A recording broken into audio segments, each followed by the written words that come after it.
Eh bien, bonjour, bonsoir, salut à toutes et à tous, ici Riger, j'espère que vous allez bien. On se retrouve aujourd'hui pour parler, en fait, avant de lire mon livre Skyward, je me suis dit que j'allais peut-être lire quelques tomes que j'avais de manga, donc Marshall King en faisait partie. Aujourd'hui, on va parler de Marshall King, le nouveau manga de Boichi, l'auteur de Sunken Rock et le dessinateur de Dr. Stone. Alors, c'est un auteur que j'aime beaucoup. Moi, je l'ai découvert, j'avais 16 ans, je feuillete les premiers Sunken Rock dans la boutique de manga de mon enfance et je commence à et j'accroche grave et je suis là en mode ah mais c'est trop bien et donc du coup je me suis maté Sunken Rock. Malheureusement le manga j'ai jamais eu l'occasion de le terminer, chose que je vais bientôt rattraper et donc du coup j'ai Marshall King.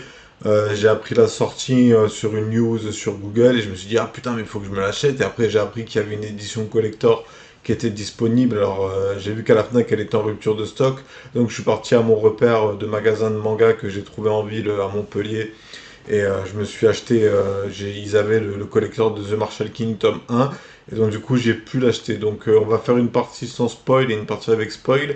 Je pense que je ferai des reviews une fois, pas une fois tous les tomes.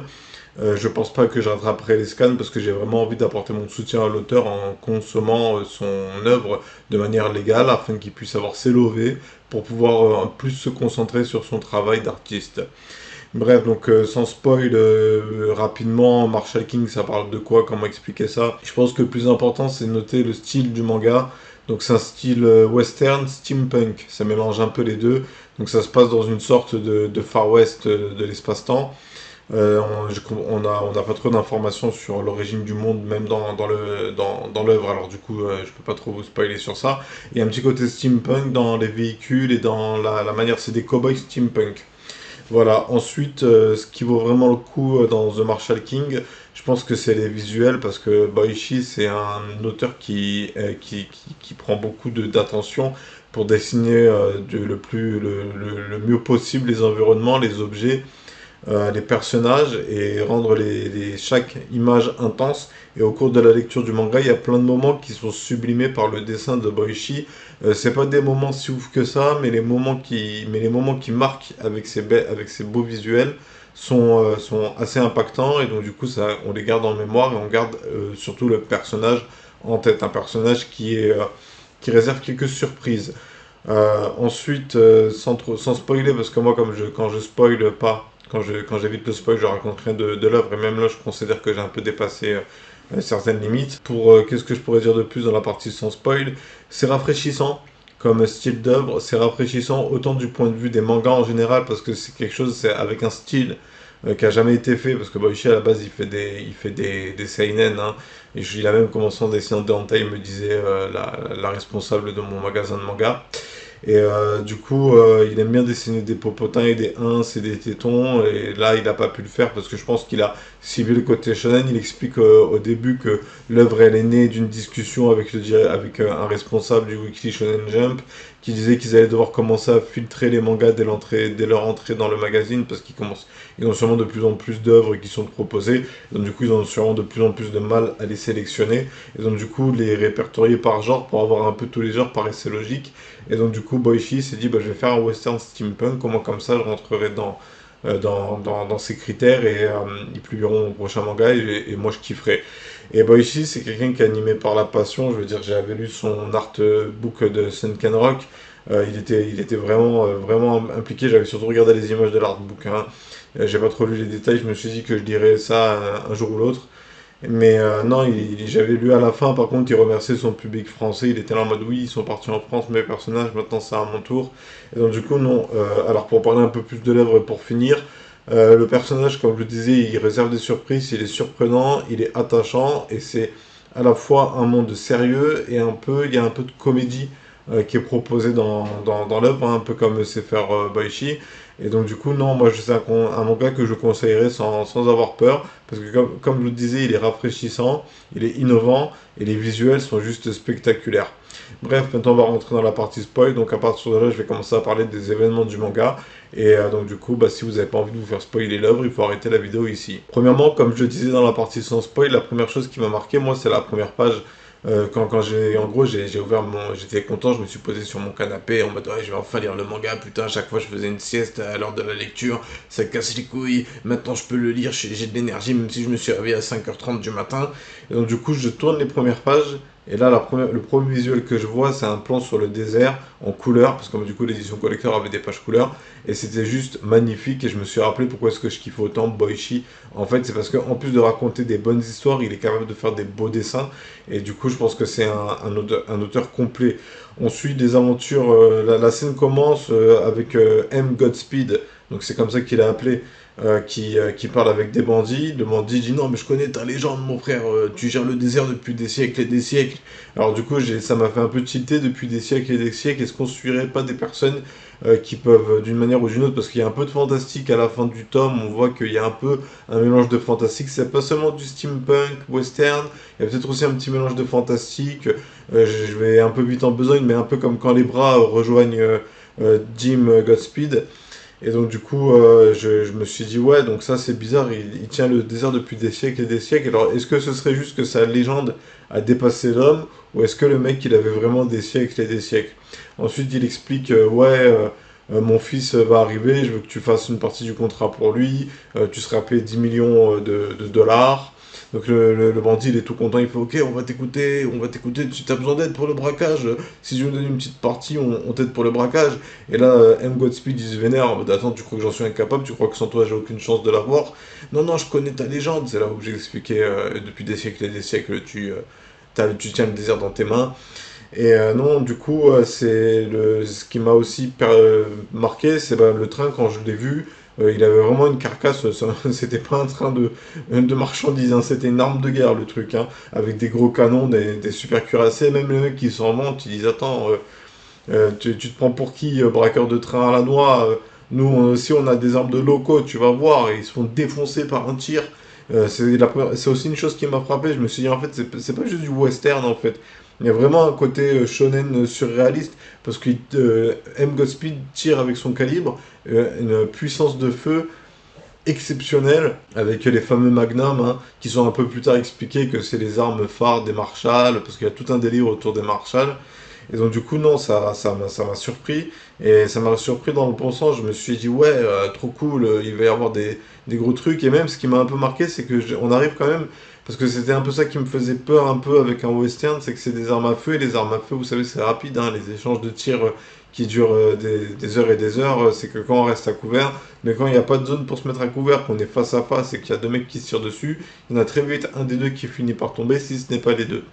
Et donc du coup, j'avais un peu peur que les combats enfin que les scènes d'action, parce que est-ce qu'on peut vraiment appeler ça des combats du coup, que les échanges de coups de feu soient trop courts, mais il y a vraiment des scènes qui subliment, surtout avec l'intégration d'Agertha, je crois qu'il s'appelle comme ça, le personnage qui est capable de voir au ralenti les balles tirées, et qui est capable de nous faire des descriptions des événements, genre en mode ah, j'ai eu le temps de voir, il a fait ci, il a fait ça, il a retourné son arme, il a tiré juste derrière la balle de la rivale. Et en fait, quand la balle allait arriver dans ma cape Bessa, il a mis sa main pour la dévier, ça m'a juste égratigné l'arcane. Et donc, du coup, non, j'ai vraiment trouvé la lecture super cool en réalité, mais je l'ai lu super vite. J'ai lu en 50 minutes, hein. Et non, j'ai kiffé, en réalité, j'ai vraiment kiffé, j'ai vraiment adoré. Et du coup, le seul gros problème que j'ai eu, on va dire, avec l'œuvre, c'est que le daron de Jim Godspeed, M. Godspeed, il n'est pas développé. Donc en fait, sa légende, sa renommée, sa puissance, on la ressent pas parce qu'elle nous est pas montrée. Et donc du coup, quand Jim il arrive dans le désert en mode oui, j'ai tué une légende, regardez, j'ai son mec avec ses bras en or, patati patata, nous on connaît pas la légende de M. Godspeed, alors du coup, on n'est pas impressionné. Même si le héros sort du lot pour plusieurs raisons, hein, parce qu'il a une force surhumaine, il a une résistance surhumaine, il a des réflexes surhumains, il a une mentalité surhumaine au niveau du mental, la force mentale. Il a enfin, c'est un héros de shonen. Voilà, c'est un héros de shonen. Et ce que je me disais en début de juste avant d'enregistrer la review, c'était que justement, oui, c'est intéressant de suivre un personnage qui sort un peu du lot, même si c'est parce qu'il est super fort. Parce que si le protagoniste, il a rien d'intéressant, il a pas un petit truc en plus, il a pas un petit trait de personnalité, il a pas un petit truc qui fait que c'est lui qu'on suit, bah, c'est ennuyant de le suivre. Alors même si Jim Godspeed, il est là en mode oui, je gère tout le monde, je suis le tireur le plus rapide de l'Ouest, je tire plus vite que mon ombre, encore plus vite que Lucky Luke, je tire plus vite que Lucky Luke qui tire plus vite que son ombre. Et mon ombre tire plus vite que son ombre.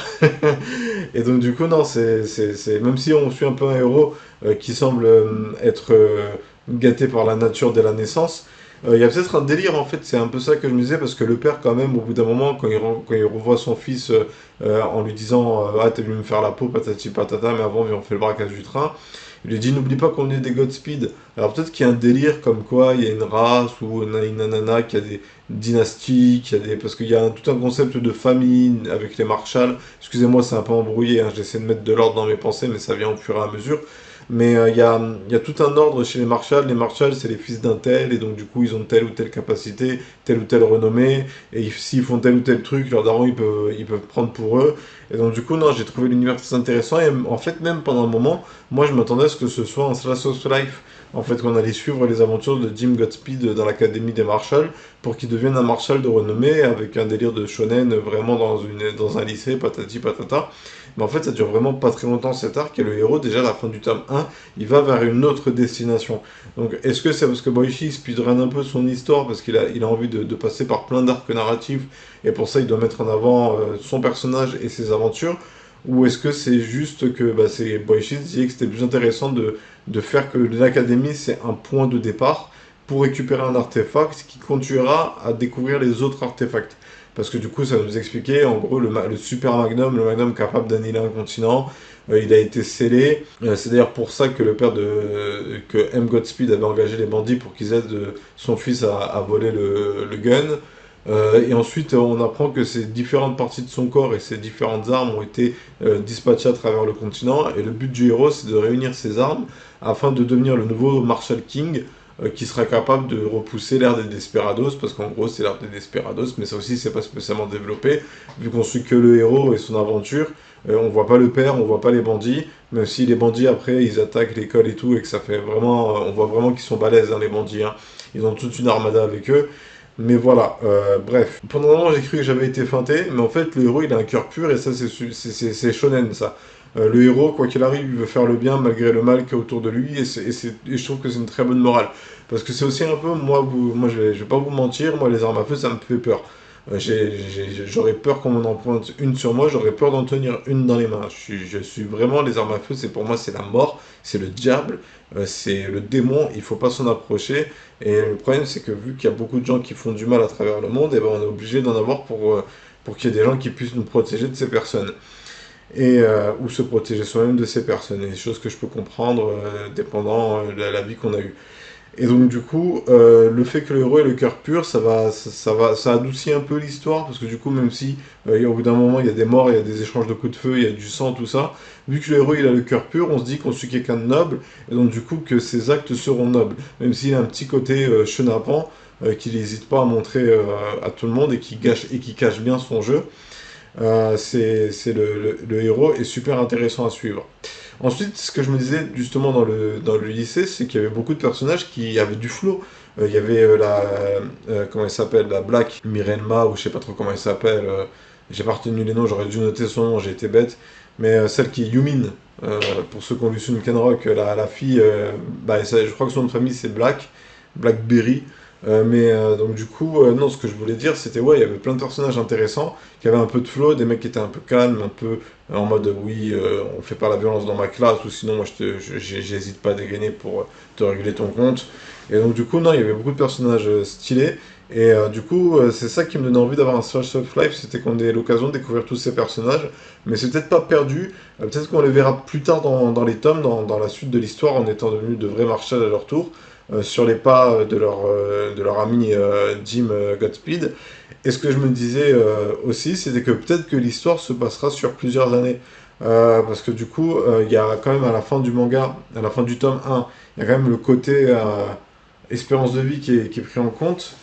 Comme quoi, chaque tir avec le Super Magnum réduit l'espérance de vie de l'utilisateur de 1 an. Donc en gros, le héros a perdu 6 ans à la fin de l'histoire parce qu'il a tiré 6 fois en mode ah, j'ai le pouvoir. Et donc, du coup, il a perdu 6 ans de vie. Et du coup, je me disais, bah, peut-être qu'on va suivre sur plusieurs années l'évolution du personnage et sa quête vers les artefacts du Marshall King. Je vous ai déjà parlé de celle qui était capable de lire les trajectoires des balles, qui est, je pense, un personnage utile à l'histoire et au scénario. Même si le fait qu'elle ait une apparence de gamine et qu'elle embrasse le héros, ça m'a un peu mis mal à l'aise. Parce que je connais les Japonais et leur délire avec les gamines, les Lolita, tout ça, mais moi c'est pas trop mon délire, les waifus de 15 ans qui pilotent des chars, c'est pas trop mon délire. Bref, ensuite, bah, j'ai cru m'être fait feinter quand le héros révèle qu'il veut voler le Super Magnum. J'ai cru que c'est parce que c'était un criminel endurci. Mais en fait, c'était une double feinte. Parce qu'en fait, son but, c'est pas de devenir le roi des bandits, c'est d'éradiquer les bandits. Et donc, du coup, je me suis fait avoir. Et donc, du coup, comme je vous l'ai dit, le but du héros, c'est de mettre un terme au règne des Desperados. Voilà, donc il y a plein de moments de l'histoire par lesquels je suis pas passé, que j'ai pas répondu. La scène où ils doivent tirer sur les plaques de fer pour voir qui tire le plus vite, je l'ai trouvé stylé et la conclusion aussi intéressante. Et vraiment, non, j'ai vraiment beaucoup aimé la lecture de ce tome 1 et je suis vraiment très content de l'avoir lu avant de commencer à lire le tome 2 de Skyward. Bref, j'ai abordé tous les points que je voulais noter. J'espère qu'on reverra les autres personnages. J'ai pas trop d'hypothèses, de théories pour le moment parce que du coup le manga vient de commencer et j'ai pas été inspiré d'hypothèses ou de théories malheureusement. Mais j'ai eu quelques-unes avec le fait que ça se passe sur plusieurs années, que les autres deviennent des marshals et qui suivent les traces du héros plus tard dans le temps. Bref, je vois pas quoi dire de plus sur cette œuvre que je conseillerais sans hésiter à n'importe qui. Et donc sur ce, je vais vous laisser. C'était Riger, je vous remercie d'avoir suivi cette vidéo, j'espère qu'elle vous aura plu. Si c'est le cas les gars, n'hésitez pas à laisser un like, n'hésitez pas à vous abonner. Et sur ce, je vous souhaite à tous une bonne soirée, un bon après-midi, et je vous dis à bientôt pour plus de vidéos. Tchuss!